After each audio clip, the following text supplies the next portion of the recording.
Hello and welcome to part 2 of Tech's 4-part HDR presentation. Today's presentation is largely about new HDR formats, standards, and an intro into how they differ. My name is Dan Baker, and I'm a principal engineer in the Tektronix Video Products Group. Today's presenter is Steve Holmes, an application engineer with the video product line here at Tektronix. During the presentation, please type any questions you might have in the Q&A window, and I'll try and answer as many of those as possible at the end of the presentation. You can download a copy of today's slides by clicking on the Resources widget on your screen. In addition, a link to the archived webinar will be sent to you next week. So now I'd like to turn it over to Steve Holmes.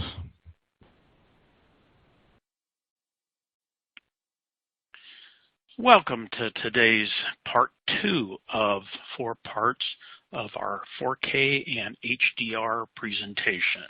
My name is Steve Holmes. I'm a video application engineer for Tektronix. In part 1, we covered 4K video formats, sampling, color, waveforms, and a little bit about link timing. In part 2, what we're going to cover is an HDR overview, look at light levels, nits, a little bit about tone mapping, terms, and standards. In a future presentation in part 3, we'll cover display curves, color space, levels, and look at HDR waveforms. In part 4, we'll cover a little bit about encoding, transmission, metadata, and camera logs. So in part 2 here, we're going to look at HDR overview, light levels, tone mapping, terms, and standards. DSLR have been around for a long time, have used HDR, but they've done it in a completely different way than we do in video. They'll take a overexposed shot and an underexposed shot and meld those two together to give the high dynamic range using the features from both pictures. This works really, really well for a DSLR on a static shot, but isn't practical for video where we need to do this over thousands or hundreds of thousands of frames. So with HDR, there's basically 2 parts to HDR. The first part deals with the monitor or the display, and the second part deals with the camera or the acquisition. In the monitor, it's trying to get the display to have the range to be able to present that the monitor be able to present the range that the camera is presenting to it. In the camera, it's trying to get many more f-stops so that we have that wider dynamic range. It isn't necessarily that the base picture is going to be brighter, but it's so that we have the ability to show the data that would normally be rolled off in the knee of the camera and be able to show those specular highlights and really make the picture pop. And SDR would be then for standard dynamic range.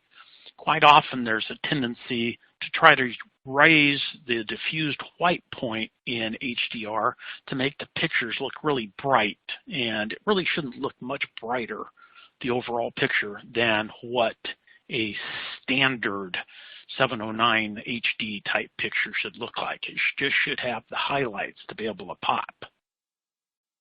So it's not just trying to make things brighter. A lot of times people raise the average diffused white point too high and pictures just look really, really washed out.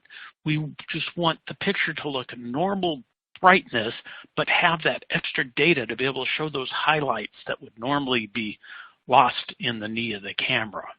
So it's getting the extra data and the extra information that would normally be lopped off at the top of the picture and be able to display that correctly. A lot of different terms dealing with HDR. So HDR stands for high dynamic range. It's defined by a couple of different standards. WCG is wide color gamut and basically refers to anything that is wider than 709. Could be P3 or REC 2020 color space. SDR is standard dynamic range, but being standard dynamic range doesn't necessarily mean that it's not wide color. The PQ is the perceptual quantizer transfer function for HDR and is defined in SMPTE standard 2084. It is the Barton contrast curve. UHD Blu-ray or HDR disc format for HEVC and HDR10. The Dolby Vision is a 12-bit HDR with BT 2020 color using the perceptual quantizer curve and Dolby's dynamic metadata. The HLG is a log gamut function. As its name implies, it is a hybrid between a gamma and a log function curve. We'll talk more about that. The UHD Alliance logo is a consortium that monitors will meet that high-end HDR monitors have come up with. Max CLL is the maximum content light level. So that's the maximum light level over the entire clip. Max fall is a maximum frame average light level within a frame. Then we get into the mastering display metadata, different standards, and DMCVT, which is the dynamic metadata for color volume transforms. And you'll start hearing this color volume term more and more as HDR evolves. HFR, high frame rate, basically anything over 60 frames per second. And HEVC is the high efficiency video codec. There are many, many more terms that are out there, but these are the main ones that we need to concentrate for this presentation. The different standards out there, we're all familiar with BT 709. That is our REC 709 standardized format for high definition television, having 16:9 wide screen aspect ratio, still having the same 2.4 curve in it. And then we come up with BT 2020, REC 2020, which define ultra high definition and a new color space or color volume for wide colored gamut. Then BT 2100 defines the bit depth and resolutions. It's used a lot so that we have a standard. We can say, okay, this is standard range video, i.e. SMPTE levels, or this is extended range when we're dealing with SDI and the bit ranges that those deal with and what happens in files when they get converted. 2084 specifies the EOTF, the transfer function for the Barton PQ contrast curve. And then 2086 is one of the standards that specifies metadata that can be sent to a monitor. And 2094 specifies content-dependent volume, color volume transforms, dynamic metadata that can be sent to the monitor. Then a REIB standard B67 defines the HLG, or the hybrid log gamut, which was developed by BBC and NHK.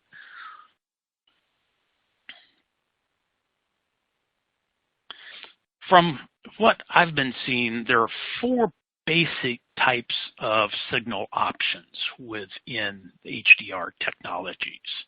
We can have the ST2084 curve with absolutely no metadata whatsoever, and that is more or less what the UHD Alliance deals with. We can have the ST2084 curve with static metadata. That's what's used in the Blu-ray for HDR and UHD. We can have the 2084 curve with dynamic metadata, the DMCVT, and that's used by Dolby. Philips has got it, Technicolor's got one, Samsung, and several other folks can have a specification for sending dynamic metadata, and I'll speak more to that in a little bit. Then we have the hybrid log gamut, which is the bottom end of the curve is the standard gamut that we have today, and then the top end is a log curve that would take place from 100 nits on up to the top of the particular standard you're in, typically right around 1,000 nits. So when we talk about HDR, you'll start seeing this term nits. And nits is, or 1 nit is 1 candela per meter squared, or the old candle power. It comes from the Latin term to shine, or nitere. So nits is just a easy way to talk about the brightness of the scene. So in lighting, the nit is a unit of visible intensity used when we're talking about television sets. So in Rec 709, 100% white at 700 millivolts was referenced to 100 nits. So if we look at typical light levels that might be in a room that we have with different things in it, we may have some lighting in the ceiling of the room. That lighting can be anywhere from about 15 to about 5,000 nits.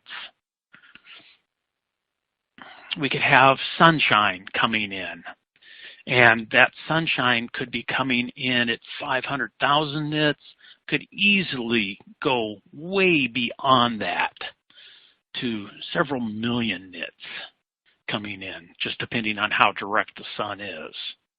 A typical LCD monitor, depending on how it's set, for 709, if it was set to correct whiteness, would be displaying 100 nits. Most of them are running right around probably about 200 nits when they're actually set up in most people's homes. Most laptops run at right around 200 nits. And then we start dealing with things that are in the shadows or in the shade. Remember that 1 nit is 1 candle power. So when you're talking about shadows and things like that, that's still moderately bright. So it's not common, it's not uncommon to see things in like the 0.1, 0.001 nit range for things that get very dark. So tone mapping. So dealing with the UHD Alliance style where we have absolutely no metadata at all would be setting up very much like what we do today with 709. The monitor has fixed levels. It expects the content to be at the proper level per scene, the same way we would do with 709 today. The levels will be based on the grade of, like a 1K, 2K grade, a 540K grade, but the monitor has to match the grade so that it will respond to the colors and give you a true image of what's coming in. Static tone mapping, what is used with HDR10 for UHD, it still expects the content to be at the proper levels per scene as we do with 709, but metadata is sent to the monitor, so the grade of the entire file. So if the file was at a 1,000 nit grade, then the monitor could only do 700 nits. The monitor then can adjust or scale the input so that that 1,000 nits fits its brightness range, and it can produce a very good and very pleasing looking picture. Then we've got dynamic tone mapping. This is part of what Dolby uses and several others, where the color transforms are optimized for each scene. You can send a different white point, you can send different color primaries if you wanted to, but it's primarily sending different lighting conditions for each particular scene. So you could actually change what is going on in each scene based on the metadata. So it takes some of the headache out of looking at and having the material maybe as exacting as you might have in some of the other grades. So who's HDR? Like I said, Dolby Vision and HDR10 are the two biggies out there. There are several companies doing Dolby Vision. This keeps changing. It has changed since this slide deck was even made. That I know that LG has now adopted Dolby Vision at CES. Actually, even Sony said that they were going to do Dolby Vision. So there are several changes that keep coming up. And with some of the contents out there, people have said, well, there's a little bit of a format war. We've had format wars before. Remember old Betamax? How about HD DVD? We're just curious of who's going to be the next HDR that's actually going to fall off the map and who's going to survive the whole thing and how long will it take before we settle down to maybe two standards. So HDR10 is from the Consumer Electronics Association. So HDR10 is, you can use 2020 color space. It does use the PQ curve. It specifies a bit depth of 10 bits and is supported by almost all monitor companies. Dolby Vision is the second highest or the biggest one out there for dynamic metadata. Dolby Vision allows for a color depth of 12 bits and up to 10,000 nits. But typically with today's monitors, most of them are at 1,000 nits or below and can use the 2020 color space or color volume out there. Then we have the hybrid log gamut. The hybrid log gamut is unique in that the whole bottom end up to 100 nits is exactly what we have in 709. And then from 100 nits up to 1,000 nits is the log curve. The nice thing about it, especially for things like live broadcasts, is if you clip and put a soft knee at 100 nits, it is a 709 signal. If you let the signal expand out to the full 1,000 nits, then you've got your specular range sitting on the top. And it's an easy backwards compatibility that you can send one signal and have the end device pick out the piece that it needs. The UHD premium label is a logo that a lot of premium TVs have. It specifies the minimum resolutions that the TV has. The TV must be able to do 10-bit color depth. It must meet 90% of P3 color space, not 2020 color volume, but P3. So the 2020 color volume is about 27%, give or take, wider than what P3 is. And then it has two preset dynamic ranges. Option 1 is 1,000 nits going down to 0.05 for black. And option 2 is 540 nits going down to 0.0005 nits for black level. So they give you two different options there. The EOTF, the electro-optical transfer function. This is just the function of converting the optics to an electrical curve and then converting that electrical curve back to brightness that comes back out at you. It's just virtually the same thing we used in gamma. But in the case of the PQ quantizer, it's done in a human eye contrast curve rather than a fixed gamma curve. Backwards compatibility, the biggest backwards compatibility is the hybrid log gamut. Different companies, when we go through part 4, are doing different ways to encode the data so that there is backwards compatibility, but it's just so that you could have an HDR clip and still be able to see it on an SDR television or receiver. And how do we do that? So there's multiple different ways to do this. So I want to thank you for your time today and your patience with going through this. In part 3, we will cover encoding and transmission, and the next pieces here. We'll look at in part 3 will be the display gamma curves, color, and waveforms, and in part 4 will be the encoding and transmission. Thank you very much for your time, and we'll have a Q&A session right now. We'll look at your answers. Thank you.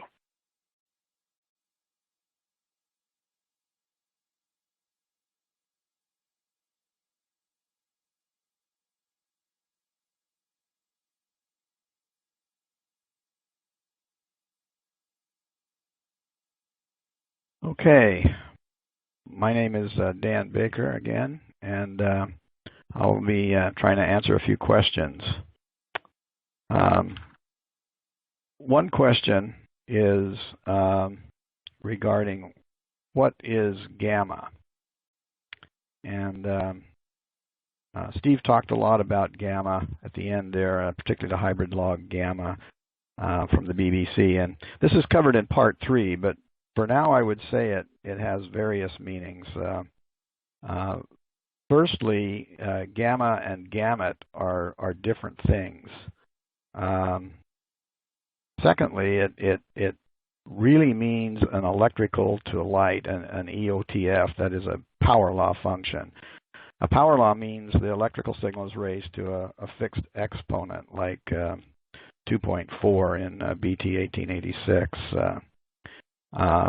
And it's to represent the displayed light value. This is not the same as taking a logarithm or raising a constant base value to the electrical signal as the exponent.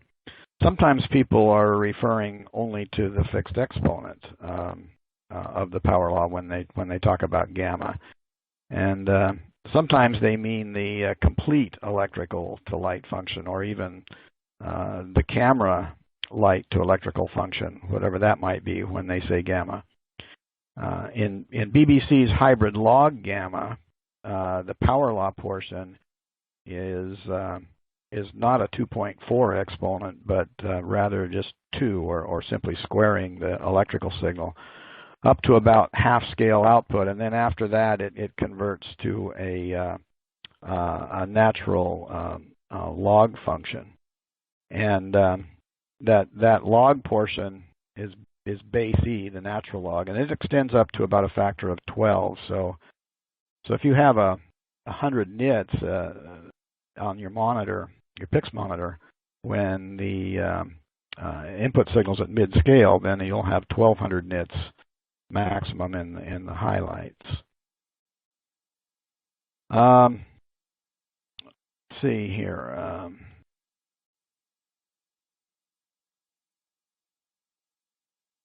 Okay, another question would be, for HDR displays, there's a lot of discussion about the image brightness in nits or candelas per square meter. Is the intent of HDR to match the nit values in the scene that the camera sees? So to understand this, I like to think of pointing a spot photometer at the scene.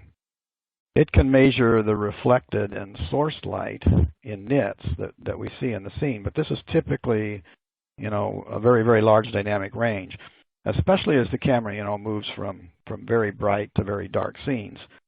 The camera, can stop the light down with, the aperture adjustment or the neutral density filters, and it can also increase the gain in the dark areas. So it can be adjusted to cover an extremely wide dynamic range. If an area of mid-gray, typically we use an 18% reflectance gray card. If you can put that in the scene and identify that on the waveform, then the camera aperture and gain can be adjusted to center up this wide dynamic range into the image sensor to capture both the highlights and the blacks. And today cameras have 15 or more stops, so much more than we can see with the adapted eye when looking at the scene. This is why at the scene we talk in terms of scene percent reflectance rather than nits. In other words, an 18% reflectance gray card can measure, we might measure with a spot photometer if we pointed at the gray card, 0.1 nit or 100 nits with the spot photometer.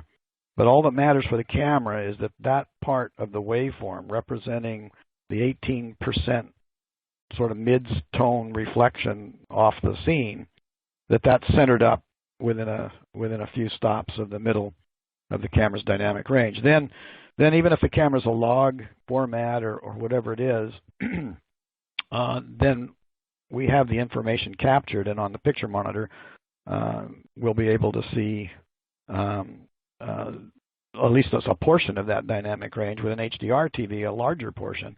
And of course, there could be artistic effects, moving the mid-scale up or down based on on-set adjustments of the camera or in post-production or something like that. However, light value that we see in nits on the display depends, of course, on the picture monitor's max nit value. The nit values on the pics typically would not be anything close to those measured at the scene with a spot photometer. A spot photometer is still useful to measure the relative scene bright and dark areas. Typically, you would like to do that in relative terms like stops to establish the dynamic range. But that's kind of a basic answer to why we talk about nits on displays. Let's see here.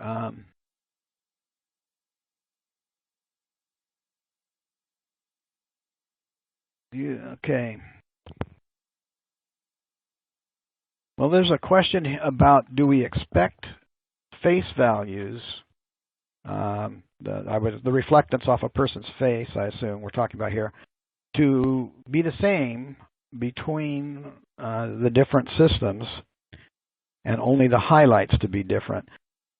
I would say that's kind of in that other answer. If the face were at 18% reflectance, then you kind of probably want the midtones on an HDR and an SDR, and whether it's a 1500 nit or a 1000 nit display, we probably would like those to be about the same.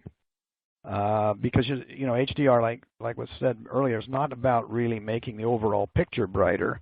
And of course, you always have a brightness adjustment and a contrast adjustment, and often an automatic brightness adjustment in some TVs. It's been around a long time, where you adjust the TV brightness based on the ambient light level in the room. But what you want to do is you want to be able to center up that dynamic range. And so I would say if the face is a bright part of the picture, it's probably going to be brighter on an HDR versus an SDR. I wouldn't expect, there's always going to be some differences in some of the encoding formats between a compatible system where you move the artistic adjustments into the display, or I should say not the artistic, but the adaptation adjustments between SDR and HDR, like in the HLG, the hybrid log gamma. And there has to be some kind of metadata in PQ to adjust compensate for differences in the displays.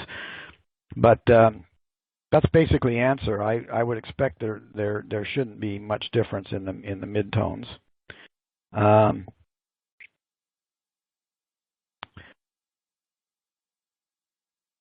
So I wouldn't expect that 18% gray is a normal face value. I don't have a lot of experience with that, being in the waveform monitor group, and we don't really work with camera that much. But I would guess that the important thing is, that it could be at that level or darker, depending on the artistic intent. So.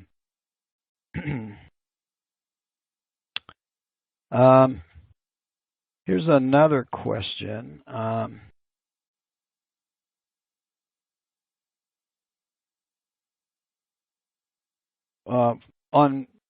UHD premium TVs, they have a spec of greater than 80% of DCI-P3, and rather than like a percentage, I guess, of BT 2020 gamut.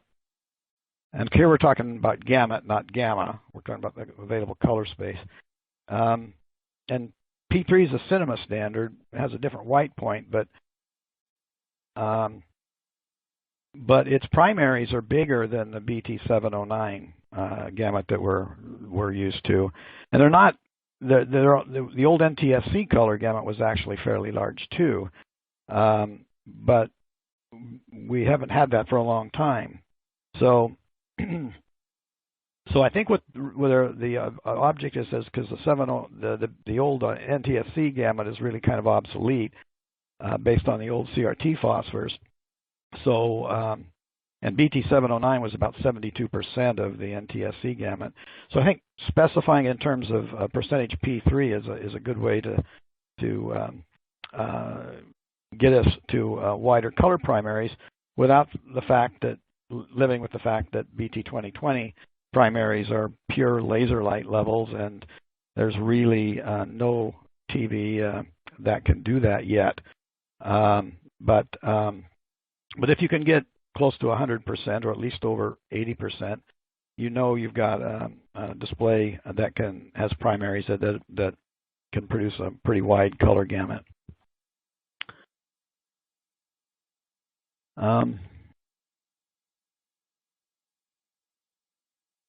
So I have a question. How can you know if backlighting is not biasing compared to what's on a waveform monitor? Well, I think the whole point is if the dynamic range is small in the scene, there's not much you can do about that, except you could center it up in the camera dynamic range with the waveform monitor. You can tell whether you're pushing it, too high or too low.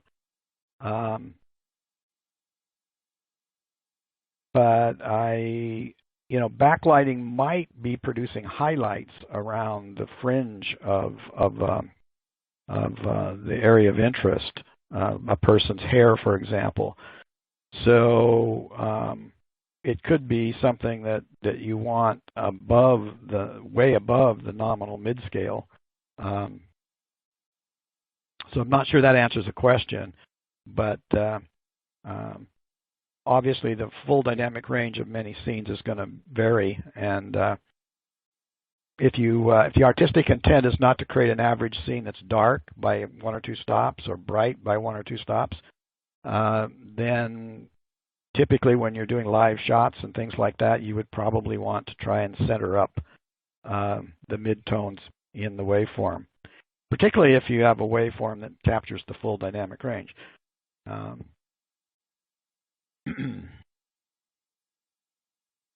I think what you need to know in the waveform display, given any camera format, is where are the 18% gray midtone, the 18% reflectance. Where is that in the code values, the data values coming out of the camera? And do you want to push that up a stop or two or down a stop or two? But generally, you want to get it in the middle. Let's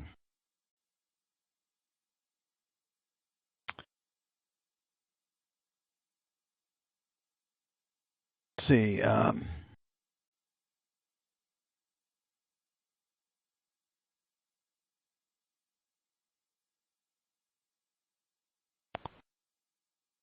There's a question about how the metadata is generated for each frame of the HDR video and how to determine what metadata is the best for different scene dynamically. Well, there's both static and dynamic metadata. There are, we may talk more about this in part 3, but there are ways to look at the max value in each frame of R, G, or B and peak detect that, and this can be done for an entire clip. So for things like playing back, Blu-rays and things like that, we can adjust the metadata, or the metadata. We can get metadata about the scene content to adjust the display, but I don't actually know, or I don't know that I can answer this question because I think it depends. So we can probably get back to on this. Let's see.